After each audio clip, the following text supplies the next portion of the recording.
udah cari ini. Sudah. Bismillahirrahmanirrahim. Assalamualaikum warahmatullahi wabarakatuh.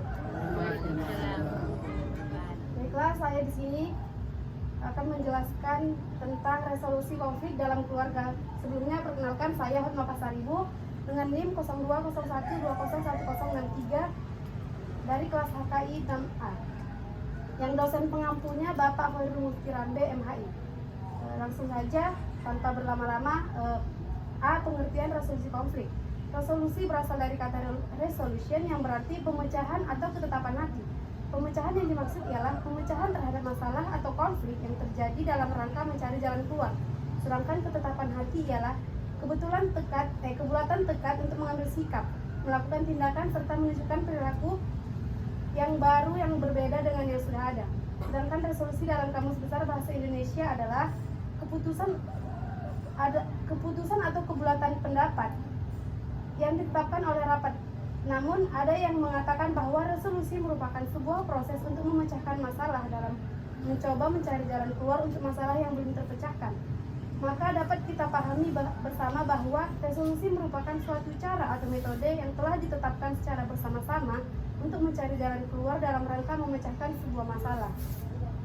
Mengenai konflik sendiri, pasti sudah tidak asing lagi di pendengaran kita. Secara etimologi, konflik berasal dari bahasa lain yaitu konfliger, yakni kon yang berarti bersama dan fliger yang berarti beraturan atau tabrakan. Dengan demikian, konflik berarti benturan kepentingan, keinginan, dan pendapat yang paling tidak melibatkan dua belah pihak atau lebih. Konflik merupakan tabiat dari kehidupan makhluk, baik manusia maupun non-manusia, yang sudah berlaku semenjak makhluk diciptakan sampai pada akhirnya terjadi kepunahan makhluk itu sendiri. Mengenai hal tersebut, dapat kita ambil contoh ketika Allah hendak menciptakan makhluk yang bernama manusia, maka di situ timbullah konflik atau perdebatan antara malaikat dan Allah. Dan akhirnya atas penjelasan Allah yang Allah berikan, malaikat pun menerimanya. Tetapi hanya iblislah yang membangkang dengan makhluk ciptaan Allah ini, sehingga ia enggan untuk bersujud kepada manusia pertama ciptaan Allah adalah Adam. Konflik juga merupakan gejala sosial yang serba hadir dalam kehidupan sosial, sehingga konflik bersifat inherent. Artinya konflik akan senantiasa ada dalam setiap ruang dan waktu, di mana saja dan kapan saja. Oleh sebab itu, konflik merupakan gejala yang selalu mengisi setiap kehidupan sosial, termasuk dalam keluarga. Hal yang mendorong adanya konflik tersebut karena adanya perbedaan kepentingan dan pertentangan masing-masing pihak. Dalam kehidupan ini tidak ada satupun manusia yang memiliki kesamaan yang persis. Pasti sedikit banyaknya terdapat perbedaan. Namun jika kita mengenai resolusi konflik yang dalam bahasa Inggris adalah conflict resolution, memiliki makna yang berbeda-beda menurut para ahli yang fokus meneliti tentang konflik. Diantaranya, A. Resolusi dalam Webster Dictionary menurut Levin adalah tindakan mengurai suatu permasalahan, pemecahan, penghapusan atau penghilangan permasalahan. Menurut Weisman dalam Morton and Coleman menuliskan revolusi konflik sebagai sebuah tindakan pemecahan masalah bersama. Selanjutnya, menurut Hukmial, resolusi konflik merupakan istilah yang mengimplikasikan bahwa sumber konflik akan diperhatikan dan diselesaikan. Dari pemaparan materi menurut para ahli tersebut, maka dapat ditarik kesimpulan bahwa yang dimaksud dengan resolusi konflik adalah suatu cara penyelesaian masalah antara individu yang satu dengan yang lain dalam rangka penyelesaian masalah yang sedang dihadapi. Resolusi konflik juga menyarankan penggunaan cara-cara yang lebih demokratis untuk menyelesaikan konflik dengan memberikan kesempatan kepada pihak-pihak yang berkonflik untuk memecahkan masalah mereka oleh mereka sendiri atau dengan melibatkan pihak ketiga yang bijak, netral, dan adil untuk membantu pihak-pihak yang berkonflik memecahkan masalahnya. Secara singkat, pengertian resolusi konflik adalah suatu proses pemecahan masalah yang berkompetitif, yang komparatif, efektif, di mana konflik adalah masalah bersama yang harus diselesaikan secara komparatif. Ia juga menyamakan proses destruktif resolusi konflik dengan proses yang kompetitif, di mana pihak-pihak yang bertikai terlibat dalam kompetisi atau perjuangan untuk menentukan siapa yang menang dan siapa yang kalah. Seringkali hasil perjuangan adalah kerugian bagi kedua belah pihak. Lebih lanjut menunjukkan bahwa proses kooperatif konstruktif resolusi konflik dipupuk oleh efek khas kerjasama. Resolusi konflik adalah kerangka kerja intelektual umum untuk memahami apa yang terjadi di dalam konflik dan bagaimana melakukan intervensi di dalamnya. Selain itu, pemahaman dan intervensi dalam konflik tertentu memerlukan pengetahuan khusus tentang pihak-pihak yang berkonflik, konteks sosial, aspirasi mereka, dan orientasi konflik mereka, norma-norma sosial, dan sebagainya. Implikasi penting dan kerjasama kompetisi suatu adalah bahwa orientasi kooperatif atau menang untuk menyelesaikan konflik sangat memfasilitasi resolusi yang konstruktif. Sementara orientasi kompetitif atau kemenang-kalahan menghalanginya. Lebih mudah untuk mengembangkan dan memelihara sikap menang jika Anda mempunyai dukungan sosial untuknya. Dukungan sosial dapat berasal dari teman-teman, rekan kerja, pengusaha, media, atau komunikasi Anda. B. Faktor-faktor terjadinya konflik dalam keluarga. Penting untuk diketahui bahwa persoalan yang bertubi-tubi akan muncul dalam sebuah keluarga disebabkan sikap remeh dan cuek dari suami istri. Tidak mau duduk sama-sama dalam menyelesaikan permasalahan yang ada. Namun mengenai konflik, hal yang mendasar yang menjadi konflik dalam keluarga ialah kurangnya rasa saling antara keduanya. Yang pertama, kurangnya rasa saling pengertian akan lebih dan kekurangan masing-masing dari pasangan. Yang kedua, kurangnya rasa saling percaya. Yang ketiga, kurangnya rasa saling terbuka. Yang keempat, kurangnya komunikasi yang efektif di antara mereka. Selain itu, hal tersebut merupakan faktor-faktor lain yang dapat menjadi penyebab munculnya konflik dalam hubungan suami istri, antara lain yang pertama, masalah faktor kepribadian. Adapun kepribadian yang dimaksud yaitu dapat berupa sikap istri terhadap suaminya. Hal yang dapat terjadi meliputi sikap benci kepada suami dan sebaliknya, selalu berprasangka buruk terhadap pasangannya, bersikap tertutup satu sama lain dalam urusan rumah tangga maupun yang lain.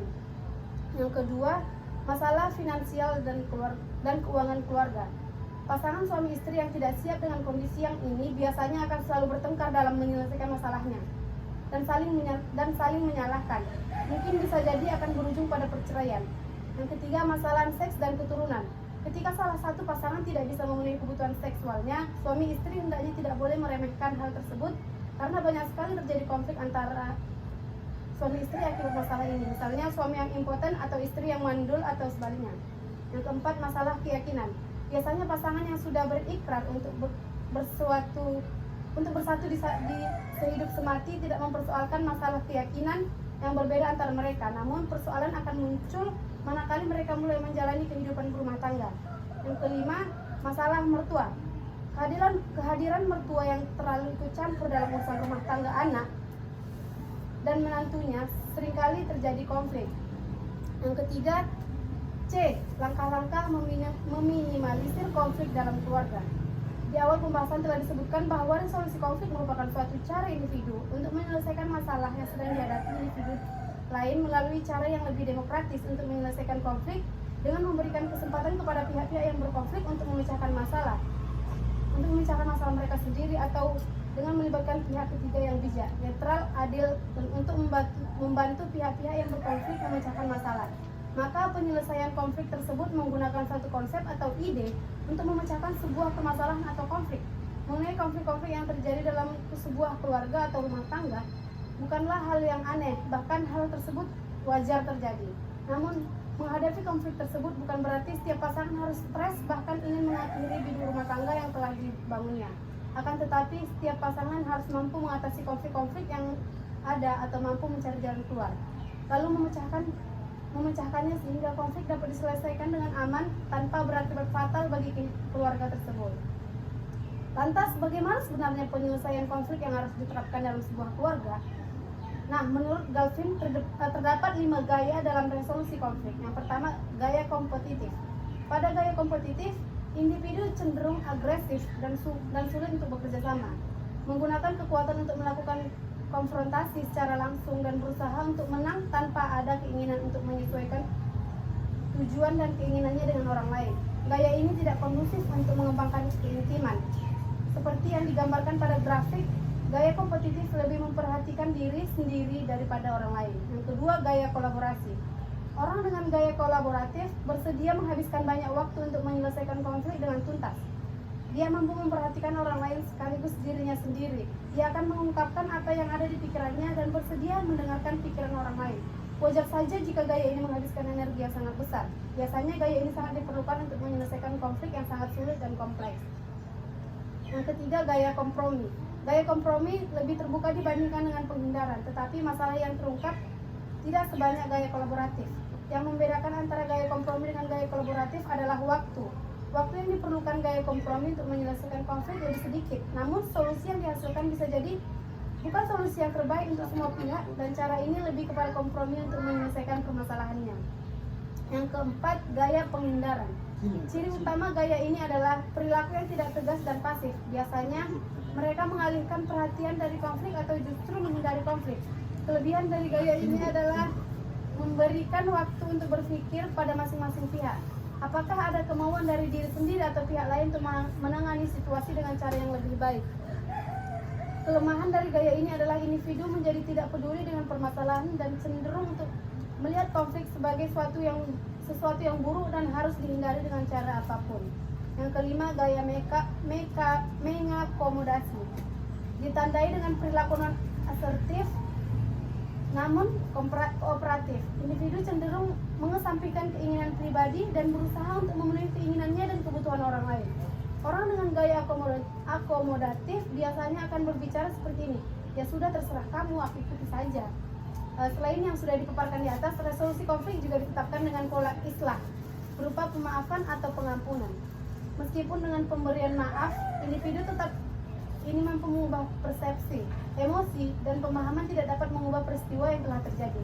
Namun, cara makna dari peristiwa yang telah dialaminya, pemaafan merupakan salah satu cara untuk memfasilitasi penyembuhan luka dalam diri seorang dan antar individu dan antar pribadi yang bermusuhan dan menyakiti.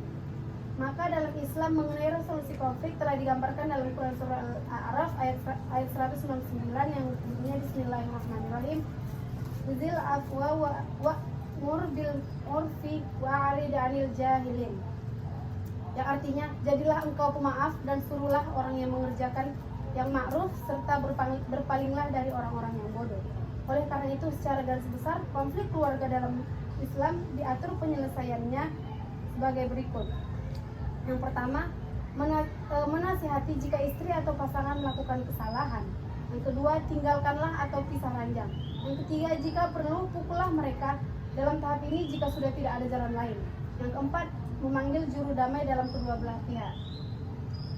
Baik, kesimpulan dari penjelasan saya pada kesempatan kali ini yaitu resolusi berasal dari kata resolution yang berarti pemecahan atau ketetapan hati. Pemecahan yang dimaksud ialah pemecahan terhadap masalah atau konflik yang terjadi dalam rangka mencari jalan keluar. Sedangkan ketetapan hati ialah kebulatan tekad untuk mengambil sikap, melakukan tindakan serta menunjukkan perilaku baru yang berbeda dengan yang sudah ada. Sedangkan resolusi dalam Kamus Besar Bahasa Indonesia adalah keputusan atau kebulatan pendapat yang ditetapkan oleh rapat. Namun, ada yang mengatakan bahwa resolusi merupakan sebuah proses untuk memecahkan masalah dan mencoba mencari jalan keluar untuk masalah yang belum terpecahkan. Maka dapat kita pahami bersama bahwa resolusi merupakan suatu cara atau metode yang telah ditetapkan secara bersama-sama untuk mencari jalan keluar dalam rangka memecahkan sebuah masalah. Penting untuk diketahui bahwa persoalan yang bertubi-tubi akan muncul dalam sebuah keluarga disebabkan sikap remeh dan cuek suami istri. Tidak mau duduk sama-sama dalam menyelesaikan permasalahan yang ada. Namun mengenai konflik, hal mendasar yang menjadi konflik dalam keluarga ialah kurangnya rasa saling antara keduanya, kurangnya rasa saling pengertian akan kelebihan dan kekurangan masing-masing pasangannya, kurangnya rasa saling percaya, kurangnya rasa saling terbuka, kurangnya komunikasi yang efektif di antara mereka. Baiklah, mungkin cukup sekian hasil dari pemaparan materi dari saya. Kurang dan lebihnya saya mohon maaf, kepada Allah saya mohon ampun. Wallahul muwaffiq ila aqwamit thoriq. Wassalamualaikum warahmatullahi wabarakatuh. Waalaikumsalam warahmatullahi wabarakatuh. Dah, selesai. Yes, iya.